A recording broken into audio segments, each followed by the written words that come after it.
So Alex Sarr just went 0 of 15 in the Summer League last night, and naturally, panic has reached an all-time high. People calling him a bust and this, that, and the third, which is a little crazy after a guy's third Summer League game. And I think he's actually been a little better in this Summer League than advertised. But regardless, I'm going to go through the tape, kind of talk about why he's been a little better than maybe people realize, but also why there are a lot of concerns I have regarding his scoring portfolio and overall offensive outlook. I'll start with the defense because he's elite on defense, and it's shown throughout this Summer League so far. So I'll just touch up on this real quick. Here he's showing high against the pick and roll, and he actually ends up switching onto this guard. And Sarr is very switchable. I know he's 7'1", but his hips are so fluid, he's light on his feet, and he's a very easy mover, so he's able to switch on to smaller guys on the perimeter and hold his own.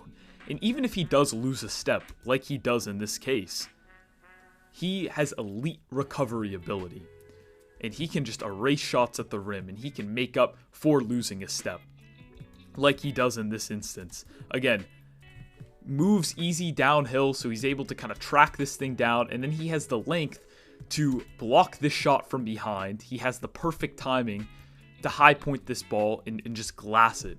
And I apologize for this clip being blurry, but this is another one where in the pick and roll, he's playing a different coverage this time. This time he's in drop.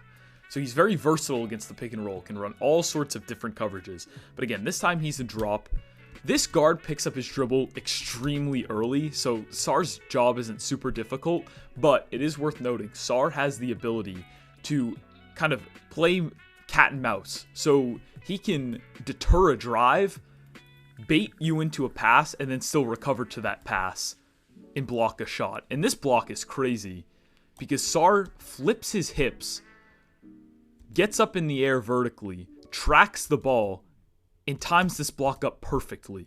That's insane. That's insane stuff. I don't want to get too much into the defense, though, because everybody knows it's elite. Like, he's blocking a shit ton of shots. He's been great against the pick and roll. I will say one thing, his positioning could be a little better, and this is something I had noted on him as a prospect as well. Like, if he could just get a little better with his positioning, he would take his defense to the next level. But with his movement skills, with his hand-eye coordination, with his size and length, like, the positioning isn't an end-all be-all type of thing.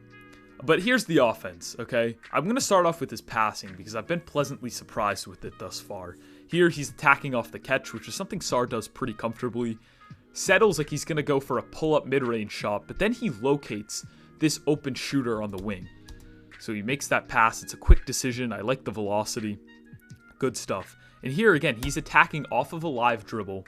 And these help defenders both commit to Sarr, trying to stop him from getting to the rim, trying to contest a potential floater or pull-up mid-range shot.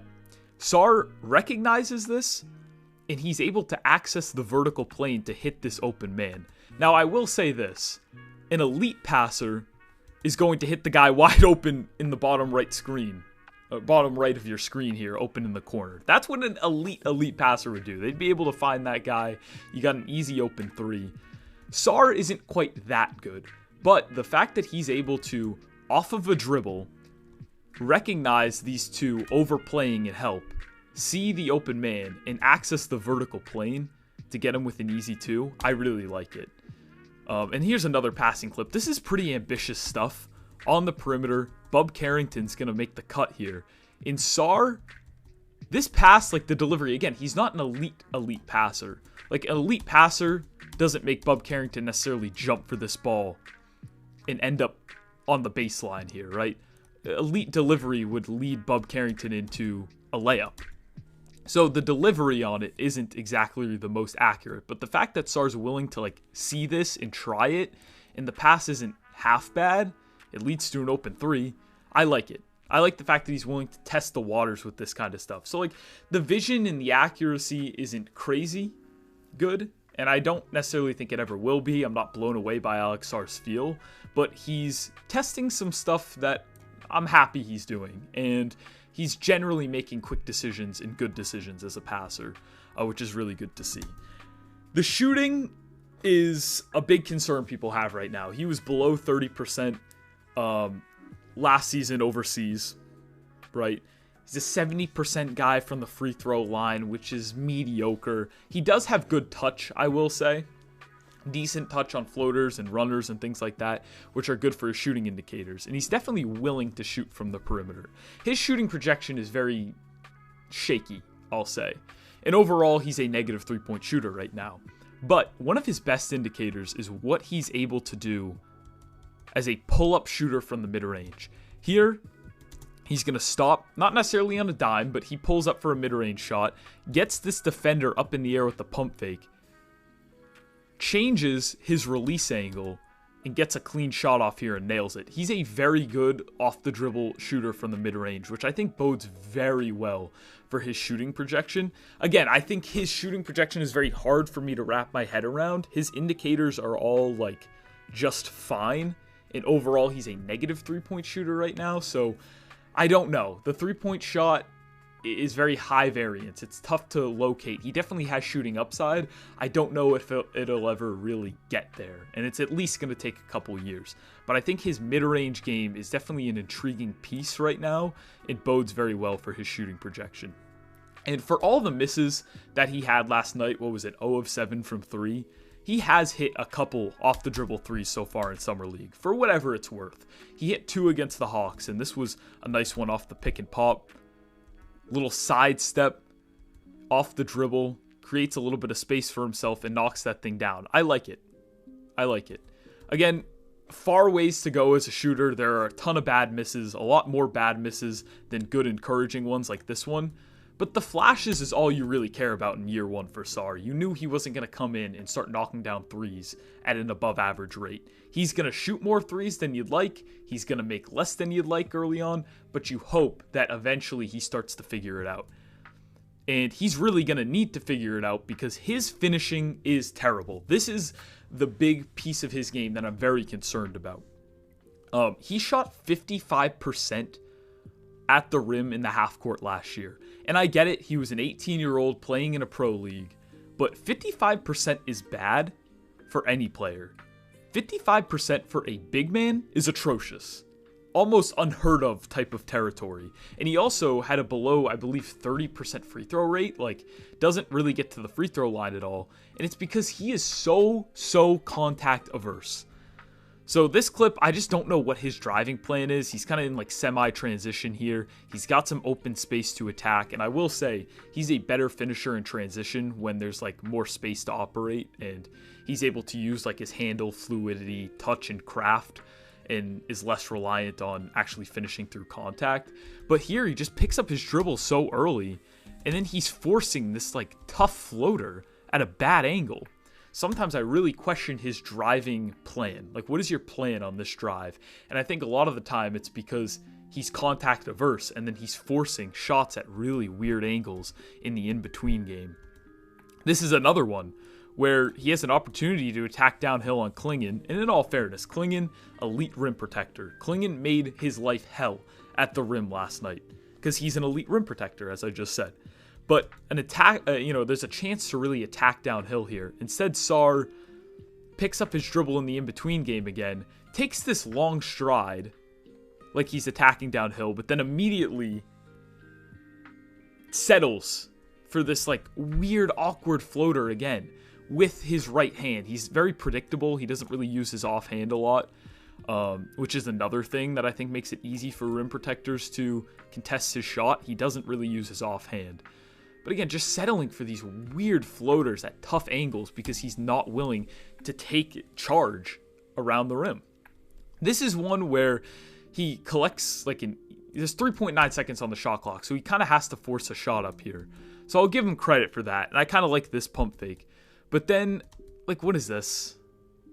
This is a chance to probably use your offhand, but instead, again, he diverts to the right, and he's finishing at a really weird angle.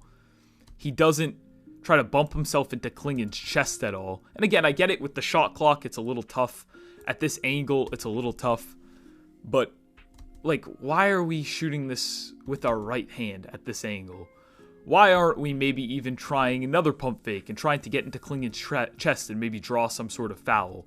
Or bump him and create a little bit of space for ourselves instead of trying to contest, shoot against massive Klingons vertical contest. Like, this just doesn't make much sense to me. And here's another one right off the short roll where it's like, what is this? At least he tries to finish with his offhand, I believe, here, which is good. But either settle for the quick floater off the short roll here, or take a dribble and commit to your attack downhill. But instead he catches, and it's a half-hearted attempt at a layup. I mean, he's nowhere even close to the rim. He's just giving Klingon an easier angle to contest this shot. Again, either it's one strong dribble to the hoop, use your body to try to carve out some space around the rim and finish a layup, or you immediately get yourself into a nice little soft floater here off the catch. And it's got to be quick. He just is indecisive almost. And I think he's indecisive because he sees angles to attack around the rim, but he doesn't have the physical nature. He's so contact averse that he then fades away from those angles and counters with bullshit like this that is really easy to contest, and it's very hard to make those shots because they're at such weird angles. So Sarr, his offensive outlook is so weird right now. He's such a bad finisher and such a bad rebounder that I don't know if he can play the 5. And I don't know if he wants to play the 5. He prefers playing such a perimeter-oriented style. And I'm glad that he's willing to shoot threes, but right now it feels like as a scorer, he's forcing things that are such out of the nature and flow of the offense that it's concerning. So, yeah, I just think for Sarr, if he's never going to be a very good finisher, he's probably, or a rebounder. Granted, he can still put on muscle, and these are things that can get better, but it's going to have to be a monumental leap for him to get good at these things. So if those are always kind of issues for Sarr, he's kind of going to be forced to play the 4 and have more of a perimeter-oriented style on offense. And if that's going to be the case, I need to see him take one more leap as in terms of like feel, passing, and ball handling. And then the biggest thing of all, his shooting has to get there. And again, he has a very polarized range of shooting projection. He could get good at it. I've seen him willing to take shots off the dribble, and there are flashes in the mid-range, and he's got some touch around the rim, which is nice. But at the same time, there are a lot of bad misses. I think he needs to get stronger to become more consistent there. And right now, he takes a lot of shots just, again, out of the flow of the offense. So Sarr, I think it's way too early to call him a bust. And the people that are calling him a bust clearly are not familiar with his game. Because if you watched him as a prospect, you knew he was going to be extremely raw on offense from day one. Like, what I've seen in the Summer League is exactly what I predicted we would see in year one. And anybody that watched Sarr's tape would say that. Like, yeah, the shot's not quite there yet. He's an awful finisher around the rim. He's a bad rebounder. All these things still check out. That's just who Sarr is. And he needs to get better at those things in order to avoid being a bust. I had Sarr second on my big board. I think in this class, it was a worthy shot to take. But yeah, there's definitely bust equity here with Alex Sarr. There's no doubt about it. But if you're calling him a bust after this one Summer League game, again, you clearly just were not familiar with who he was as a prospect. This dude's a little bit of a project on the offensive end.